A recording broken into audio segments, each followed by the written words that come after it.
انسان دن بھر کی محنت، کام کاج اور ڈیوٹی کے بعد جب تھکا ہارا گھر آتا ہے تو اس وقت اس کو بچھونے کی، بستر کی، آرام کے لیے ضرورت ہوتی ہے اور اس میں جا کر وہ آرام کرتا ہے۔ ہر انسان نے، ہر ذی شعور اور ذی عقل انسان نے اپنے آرام کے لیے بستر کا، بچھونے کا انتظام کیا ہوتا ہے۔ اسی وجہ سے اللہ رب العزت نے انسان کی اس کمزوری کو مد نظر رکھتے ہوئے اس کے لیے دنیا میں زمین کی صورت میں بچھونے کا اور بستر کا انتظام کر رکھا ہے۔ اللہ تعالیٰ نے سورہ بقرہ کی آیت نمبر 22 میں فرمایا، الذی جعل لکم الارض فراشا، کہ اللہ تعالیٰ وہ ذات ہے جس نے تمہارے لیے زمین کو بچھونا یعنی بستر بنا دیا۔ اب اللہ تعالیٰ نے اس زمین کو انسان کے لیے جو بستر اور بچھونا بنایا ہے تو اس میں اللہ تعالیٰ نے اس انسان کے آرام کا کتنا خیال رکھا ہے۔ اس زمین کے بچھونے اور بستر کو نہ تو اللہ تعالیٰ نے اتنا سخت بنایا ہے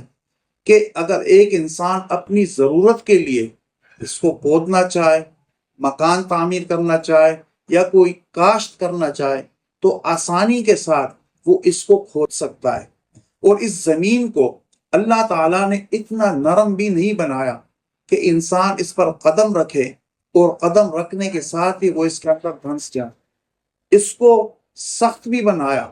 اتنا سخت بنایا کہ انسان چلنا چاہے، انسان اس پر بڑی بڑی عمارتیں کھڑی کرنا چاہے تو بڑی بڑی عمارتیں کھڑی ہو جاتی ہے۔ انسان کے لیے چلنا پھرنا وہ اس پہ آسان ہوتا ہے۔ انسان کی ساری ضروریات اس کی سختی برداشت کر لیتی ہے، اور جب ضرورت کے لیے اس کو کھودنا چاہا تو اس زمین کو اللہ تعالیٰ نے اتنا نرم بنایا ہے کہ انسان آرام سے اس کو کھودتا چلا جاتا ہے، اور کئی کئی میٹر تک، اور 100 میٹر اور کئی کئی 100 میٹر تک اس کو کھودتا چلا جاتا ہے۔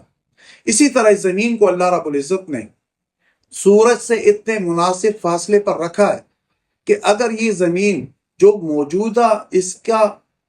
بیلنس ہے اور موجودہ جو فاصلہ ہے، اگر یہ تھوڑا سا سورج کے اور قریب کر دی جائے تو یہ زمین اس پر رہنا مشکل ہو جائے، اور سورج کی تپش سے، قربت کی وجہ سے زمین پر موجود سارے نباتات اور سارے انسان اور سارے جاندار وہ جل کر خاک ہو جائے۔ اور اس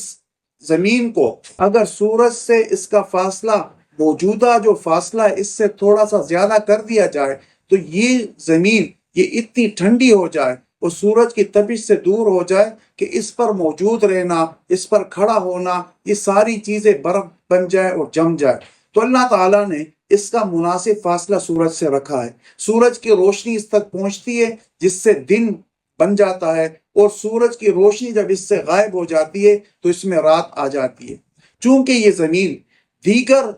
سیاروں کی طرح یہ ایک سیارہ ہے، اس وجہ سے یہ زمین سیارہ ہونے کی وجہ سے یہ اپنے مدار میں دیگر سیاروں کی طرح حرکت کرتی رہتی ہے، جس کو سورہ یاسین میں اللہ رب العزت نے فرمایا کل فی فلک یسبحون، کہ ہر